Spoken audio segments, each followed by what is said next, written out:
Forts of Rajasthan, Rajasthan के forts पढ़ेंगे आज हम। मैंने कभी हिस्ट्री की क्लासों में आपको बताया होगा कि राजस्थान में 6 किले ऐसे हैं, वो भी 6 पर्वतीय किले, 6 हिली फोर्ट्स, जिनको की यूनेस्को की वर्ल्ड हेरिटेज लिस्ट के अंदर शामिल किया हुआ है। और वो 6 किलों के मैंने नाम और बताए थे आपको कि वो किले हैं गागरोन, चित्तौड़, कुंभलगढ़,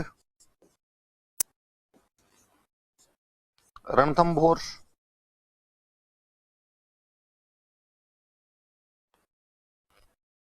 जैसलमेर और आमेर। 2013 में नोमपेन नाम के शहर में ये मीटिंग हुई थी, जहां पर इन 6 दुर्गों को यूनेस्को की वर्ल्ड हेरिटेज लिस्ट में शामिल किया गया था। तो राजस्थान के 6 किले ऐसे हैं जो यूनेस्को की वर्ल्ड हेरिटेज लिस्ट में शामिल किए गए 6 हिली फोर्ट्स है, 6 पर्वतीय किले हैं। गागरोन है, चित्तौड़ है, कुंभलगढ़ है, रणथंभौर है, जैसलमेर है और आमेर।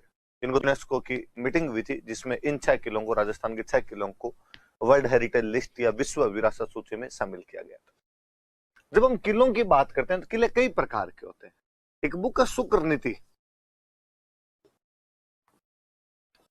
शुक्र नीति कहते हैं किले 9 प्रकार के होते हैं। कितने प्रकार के किले होते हैं? 9 प्रकार के किले होते हैं। नाम बताती है शुक्र नीति किलों के: गिरी, जल, एरण, धानवन, वन, पारिक, पारिद, सैन्य और सहाय। हो गए 4 और 5, 9 हो गए भाई। शुक्र नीति कहती है कि 9 प्रकार के किले होते हैं। गिरी दुर्ग होता है, जल दुर्ग होता है, एरण दुर्ग होता है, धानवन दुर्ग होता है, वन दुर्ग होता है, पारिक होता है, पारिद होता है, सैन्य होता है और सहाय होता है। गिरी सामान्य सा मतलब है जो किला पहाड़ पे बना होगा वो गिरी दुर्ग है। माउंटेन फोर्ट कह सकते हैं आप, हिली फोर्ट्स कह सकते हैं। वे किले जो पहाड़ों पर बने होते हैं गिरी दुर्ग कहलाते हैं। जल, वे किले जो जल राशि के नजदीक हो, पानी के निकट बने हुए हो, उनको आप जल दुर्ग कह सकते हैं। एरण, वे किले, एरण का वैसे मतलब होता है घनघोर जंगल, मतलब कंटीला जंगल एकदम। या ज्यादा अच्छी परिभाषा इसकी है कि वह किला जो जंगल में तो है, साथ में उसका रास्ता भी बहुत उबड़ खाबड़ और कंटीला टाइप का रास्ता है, उनको बोलते थे एरण दुर्ग। धन वह संस्कृत का एक शब्द है, इसका मतलब होता है मरुस्थल। वह किला जो मरुस्थल में हो धानवन, वह किला जो वन में हो वन दुर्ग अपने आप में। एरण में आप कह दो कि वन के साथ साथ में कंटीला उबड़ खाबड़ रास्ता भी है, सिंपल जंगल के अंदर बना वन दुर्ग। जिसके चारों तरफ खाई है, ख से याद रखना, जिसके चारों तरफ खाई बनी हुई है, ट्रेंच बनी हुई है, उस किले को अपने कर देंगे पारिक। जिसके चारों तरफ परिधि, ढ से याद रखना, परिधि, रैम्पार्ट, परकोटा बना हुआ है, जिसके चारों तरफ रैम्पार्ट बना हुआ है, उस किले को कर देंगे अपने पारिध। परिधि बन रखी है जिसके चारों तरफ परकोटा बना हुआ है। जिस किले में सेना रहती हो सैन्य दुर्ग। जिस किले में सहायता पहुंचाई जा सकती हो, मतलब जिसमें भाई बंधु रहते हो, उसको बोलते थे सहाय। वह किला जो पहाड़ पर बना होगा गिरिदुर्ग। वह किला जो जल के नजदीक होगा जल दुर्ग। वह किला जो जंगल में है तथा जिसका रास्ता उबड़ खाबड़ कंटीला है एरण दुर्ग। वह किला जो मरुस्थल में स्थित है, डेजर्ट में, डेजर्ट फोर्ट या धानवन दुर्ग। वह किला जो जंगल के अंदर है वन दुर्ग। वह किला जिसके चारों तरफ ट्रेंच है पारिक दुर्ग। वह किला जिसके चारों तरफ रैम्पार्ट या परिधि या परकोटा है पारिद दुर्ग। वह किला जिसमें मिलिट्री रहती है आपकी सैन्य दुर्ग। वह किला जिसमें सहायता पहुंचाने वाले भाई बंधु हो सहाय दुर्ग कहलाता है। नॉर्मली ये किले 9 प्रकार के होते हैं। 6 पर्वतीय किले ऐसे हैं जिनको 2003 में नोमपेन शहर के अंदर यूनेस्को की मीटिंग में विश्व विरासत सूची में शामिल किया गया था। अच्छा, पहला गागरोन किला लिखा हुआ है इसमें, गागरोन फोर्ट लिखा हुआ। गागरोन मैंने इसलिए भी पहला चुनाव कर लिया कि यार गागरोन की हिस्ट्री भी है थोड़ी सी, और हमने गागरोन की हिस्ट्री नहीं पढ़ी थी जब हिस्ट्री पढ़ी थी, तो हम बात करते हैं थोड़ी गागरोन किले की। मैं जब हिस्ट्री की बात करूं तो मैं ये कहूंगा कि किला डोड परमार राजाओं ने बनवाया था। परमारों की एक ब्रांच होती है डोड,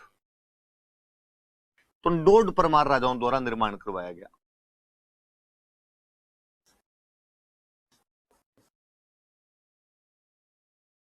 डोड परमार राजाओं द्वारा इसका निर्माण हुआ, इसलिए इसका नाम है डोडगढ़। या स्थानीय भाषा में इसको बोलते थे दुल्लरगढ़। डोड परमार राजाओं ने निर्माण करवाया, इसलिए डोडगढ़ कहा जाता है, या इसे दुल्लरगढ़ भी कहा जाता था। डोडो में एक राजा हुआ बिजल देव डोड, और उस बिजल देव डोड को एक खिंची राजा हरा देता है, देवेंद्र सिंह खिंची। खिंची चौहानों की एक ब्रांच थी।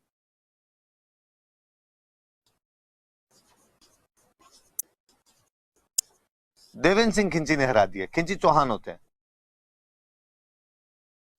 तो परमारों से एक किला बाद में चौहान छीन लेते हैं, खिंची चौहान छीन लेते हैं। सिंपल बात, डोड परमार राजाओं द्वारा इसका निर्माण करवाया गया, इसलिए डोडगढ़ या दुल्लरगढ़ कहा जाता है। बिजल देव डोड को हराकर देवेंद्र सिंह खिंची ने इसके लिए प्रतिकार कर लिया था। फिर खिंचियों से जुड़ी हुई यहां पर दो बड़ी बातें हैं। खिंचियों से जुड़ी हुई एक बात मैंने आपको पढ़ाई थी, वो ये थी कि प्रताप सिंह खिंची यहाँ के राजा थे, जो बाद में संत बन जाते हैं और संत पिंपा के नाम से लोकप्रिय हुए थे। वो अपने छोटे भाई अचलदास खिंची को राज्य सौंप के चले जाते। मैं उन अचलदास खिंची की बात करना पसंद करूंगा। तो यहां पर एक राजा हुए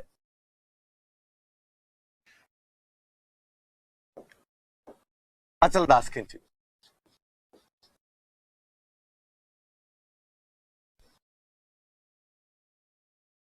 अचलदास खिंची के टाइम में 1423 में, उधर देखो बराबर में लगता था मालवा, आपके गागरोन झालावाड़ के अंदर पड़ता है, झालावाड़ के बराबर मालवा लग जाता है आपका। 1423 में मालवा का सुल्तान था होसंग शाह।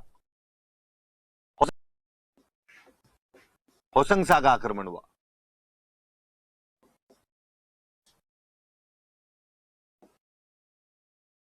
होसंग शाह, मुझे लगता है आपके कई लोगों के दिमाग में आया होगा कि सर हंसाबाई के विश्वास के कारण चुंडा मेवाड़ छोड़कर जब मालवा गया था तो मालवा का सुल्तान होसंग शाह हुआ करता था। उसी होसंग शाह ने 1423 में अचलदास खिंची के समय गागरोन पर अटैक किया, और इस टाइम गागरोन का पहला शाखा हुआ था। गागरोन का प्रथम शाखा होता है। तो कोई पूछे कि गागरोन का पहला शाखा कब हुआ था? 1423 में। कौन से राजा के टाइम हुआ था? तो अचलदास खिंची के टाइम में हुआ था। अटैक किसने किया था? तो मालवा के होसंग शाह ने अटैक किया था। इन अचलदास खिंची पे एक बहुत अच्छी बुक लिखी है जिसमें इसकी जानकारी मिलती है। शिवदास गार्डन एक राइटर हुए हैं, और उनकी बुक का नाम है अचलदास खिंचरी वचनिका में ये सब जानकारियां मिलती है। इसके बाद में एक राजा और बने यहाँ पे, अचलदास खिंची के बेटा राजा बनता है यहाँ पे पालन सिंह। पालन सिंह के टाइम में वापस 1444 में मालवा का सुल्तान हुआ करता था महमूद खिलजी फर्स्ट।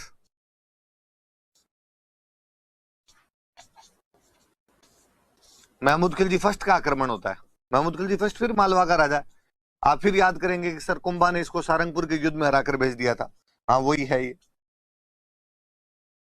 महमूद खिलजी फर्स्ट। और इसके टाइम में यहाँ का दूसरा शाखा हुआ था, और इस बार महमूद खिलजी फर्स्ट यहाँ पे कब्जा करता है और इसका नाम बदल कर देता है मुस्तफाबाद। दो बातें याद रखने वाली सी कि गागरोन के किले में दो साके हुए थे। अचलदास खिंची के टाइम में 1423 में पहला साका हुआ, पालन सिंह के टाइम में 1444 में दूसरा साका होता है। पहली बार मालवा के होसंग शाह ने अटैक किया था, दूसरी बार मालवा के महमूद खिलजी फर्स्ट ने अटैक किया था। पहले वाले साके की जो सूचना हमें शिवदास गार्डन की पुस्तक अचलदास खिंचरी वचनिका से प्राप्त होती है। दूसरे साके के बाद महमूद खिलजी फर्स्ट यहाँ पे कब्जा करता है, और कब्जा करके इसका नाम बदल कर देता है मुस्तफाबाद। ये हिस्ट्री की थोड़ी बातें, ये बातें भी करनी। फिर कुछ बातें मैंने यहाँ बीच बीच में आपको पढ़ाई थी। जैसे मैंने बताया था कि बाद में यहाँ पर मेवाड़ कब्जा कर लेता है, और सांगा ने ये किला मैदनी राय को दे दिया था। फिर मैंने बताया था कि बाद में यहाँ पर मुगलों का कब्जा हो गया था, और मुगलों में अकबर ने ये किला बीकानेर के पृथ्वीराज राठौड़ को दिया था। और ऐसा माना जाता है कि पृथ्वीराज राठौड़ ने इसी किले के अंदर बैठकर अपनी बुक लिखी थी, वैली कृष्ण रुक्मणी। फिर जब बूंदी से तोड़ के कोटा अलग बनाया गया था शाहजहां के टाइम में, तो शाहजहां ने ये किला कोटा के राजाओं को दे दिया था। बूंदी वालों का अधीन आता था, उन्होंने कोटा वाले राजाओं को दे दिया, भाई आप ये किला रख लो। तो बाद में कोटा वालों के अधीन में ये किला रहा था। वो कुछ हिस्ट्री की बातें आपको बताई हुई है मेरी। अब मन क्या है दूसरी विशेषताएं, वो पढ़ते हैं अपन। एक विशेषता ये है कि ये पहाड़ पे तो बना हुआ ही, तो पहाड़ी दुर्ग तो है अपने आप में, पर्वतीय दुर्ग है।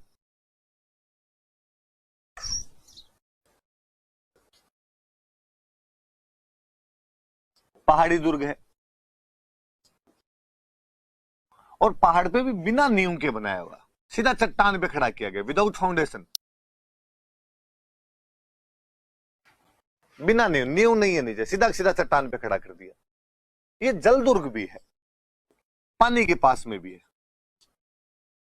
दो नदियां निकल रही है पास में से, एक नदी है काली सिंध और एक नदी है आहू। तो कौन कौन सी नदियों के संगम पर स्थित है? तो काली सिंध और आहू नदियों के संगम पर स्थित है। ये एक माउंटेन फोर्ट या हिली फोर्ट भी है, ये एक वाटर फोर्ट भी है। पहाड़ी दुर्ग है, बिना नींव के सीधा चट्टान पर रॉक पर खड़ा कर दिया गया है। जल दुर्ग है, काली सिंध और आहू नदियों के किनारे बना हुआ है। ये परकोटा इसके चारों तरफ, आप कह सकते हो कि उस हिसाब से ये पारित दुर्ग भी है। जालिम सिंह झाला ने परकोटा बनवाया था, इसलिए इसे जालिम कोट कहते हैं, जालिम कोट कहा जाता है। जालिम सिंह झाला ने परकोटा बनाया था, कहते तिहेरा परकोटा है, 3 लेयर है। जालिम सिंह झाला ने इस परकोटे का निर्माण करवाया था। आप और यदि थोड़ी सी ज्योग्राफी जानते हो तो आप जानेंगे कि ये जंगल के अंदर है, गागरोन का अभ्यारण्य है बाकायदा, तो जंगल के अंदर हो रहा है,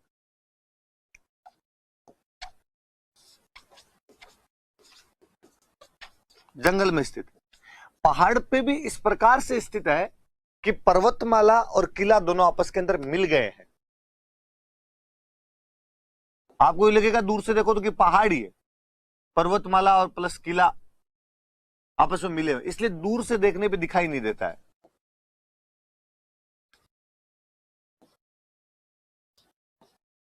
दूर से देखने पर दिखाई नहीं देता। तो कभी कोई स्थापत्य की विशेषताएं वगैरह पूछे तो आप बताना कि एक पहाड़ी दुर्ग है, बिना नींव के सीधा चट्टान पर खड़ा कर दिया गया है, तथा पर्वतमाला तथा किला इस प्रकार आपस में मिल गए हैं कि दूर से देखने पर दिखाई नहीं देता है। ये काली सिंध और आहू नदियों के किनारे स्थित है, इसलिए एक जल दुर्ग का अति उत्तम उदाहरण है। आप लिखना कि इसके चारों तरफ तिहेरा परकोटा बना हुआ है, जिसका निर्माण जालिम सिंह झाला ने करवाया था, इसलिए उसे जालिम कोट कहा जाता है। ये जंगल के अंदर स्थित है, बहुत ही एक उबड़ खाबड़ रास्ते पर उस टाइप से हो रहा है अपने आप के अंदर एक। तो ये थोड़ी सी इसकी विशेषताएं बता। फिर यहाँ पे कौन कौन सी बिल्डिंग्स है?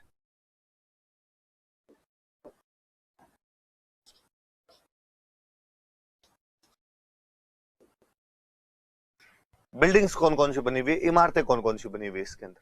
तो इमारतें इसके अंदर बनी हुई है, तो एक मंदिर बना हुआ है इसके अंदर, मधुसूदन मंदिर।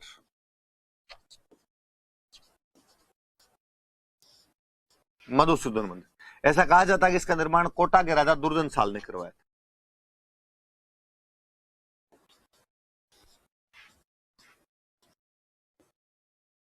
कोटा के राजा दुर्जन साल ने इसका निर्माण करवाया था।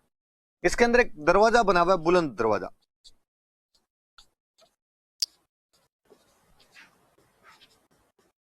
ऐसा कहा जाता है कि जो बुलंद दरवाजा है ये औरंगजेब ने बनवाया था, औरंगजेब ने इसका निर्माण करवाया था। इस किले में सबसे ज्यादा याद रखने वाली एक संत हुए हमीदुद्दीन, उनकी दरगाह है।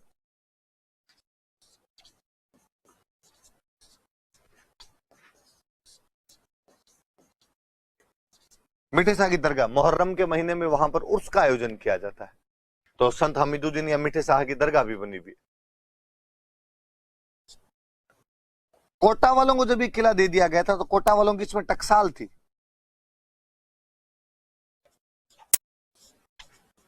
टकसाल समझते होंगे आप, जहां पे सिक्के डाले जाते हैं उस जगह को टकसाल बोलते हैं, अंग्रेजी में कहें तो मिंट। तो यहां पे कोटा राज्य वालों की टकसाल हुआ करती थी। इस किले में एक जगह है जिसका नाम है गीद कराई। कहते हैं किले का सबसे ऊपरी स्थान था जहां पर राजनीतिक कैदियों को मृत्युदंड दिए जाते थे। यदि राजा के खिलाफ कोई बोलता तो गीद कराई लेके जाते थे और वहां उसको डेथ पेनल्टी सुनाई जाती थी, मृत्युदंड दिए जाते थे। चूंकि यहाँ पे जौहर हुए इसलिए यहाँ पे जौहर कुंड बने हुए हैं कि रानियां जौहर करने से पहले उस कुंड के अंदर स्नान करती होगी। यहां पर एक बावड़ी बनी हुई है, अंधेरी बावड़ी।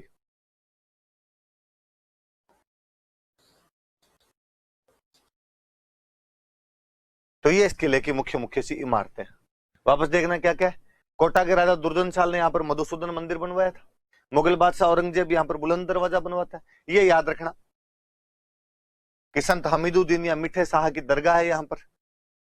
कोटा राज्य की टकसाल हुआ करती थी, कोटा वाले अपने सिक्के बनाया करते थे। यहाँ पर गीदकराई नाम की एक जगह है जो किले में सबसे ऊपरी स्थान है, जहां पर पॉलिटिकल प्रिजनर्स जितने भी होते, राजनीतिक कैदी जो भी होते, उनको मृत्युदंड दिए जाते थे। यहाँ पर जौहर कुंड बना हुआ है, यहाँ पर एक अंधेरी बावड़ी बनी हुई है। ये सब हम गागरोन के किले की बात कर रहे थे। अब वापस डोड परमार राजाओं ने निर्माण करवाया, इसलिए डोडगढ़ कहते हैं, स्थानीय भाषा में धुलरगढ़ कहते हैं। कालांतर में बिजल देव डोड को देवेंद्र सिंह खिंची हरा देता है और इस पर खिंचियों का कब्जा हो गया। खिंचियों में से अचलदास खिंची 1423 में मालवा के सुल्तान होसंग शाह के खिलाफ यहाँ पर पहला साका करता है, जिसकी जानकारी शिवदास गार्डन की पुस्तक अचलदास खिंचरी वचनिका में मिलती है। पालन सिंह के टाइम में 1444 में महमूद खिलजी मालवा के राजा ने पुनः आक्रमण किया, उसने कब्जा किया, यहाँ पर दूसरा साका हुआ और उसने नाम बदलकर इसका मुस्तफाबाद कर दिया था। पहाड़ी दुर्ग है, बिना नींव के बना हुआ है। पहाड़ और किला आपस में इस प्रकार मिल गए हैं कि दूर से देखने पर दिखाई नहीं देता है। काली सिंध और राहू नदियों के किनारे स्थित है, इसलिए जलदुर्ग का एक अति उत्तम उदाहरण है। इसका तिहरा परकोटा जालिम सिंह झाला ने बनवाया था, इसलिए इसे जालिम कोट कहा जाता है। जंगल के अंदर स्थित है, उबड़ खाबड़ रास्ते पर स्थित है एकदम। इमारतें मधुसूदन मंदिर है जो दुर्जनशाल ने बनवाया, बुलंद दरवाजा जो औरंगजेब ने बनवाया, संत हमीदुद्दीन या मीठे शाह की दरगाह इसमें, कोटा राज्य वाले अपने सिक्के बनाया करते थे, गिद्ध कराई है इसमें जहां पॉलिटिकल प्रिजनर्स को मृत्युदंड दिए जाते थे, जौहर कुंड बना हुआ और अंधेरी बावड़ी बनी हुई। ये मुख्य मुख्य थोड़ी गागरोन की चीजें याद रखना। हिस्ट्री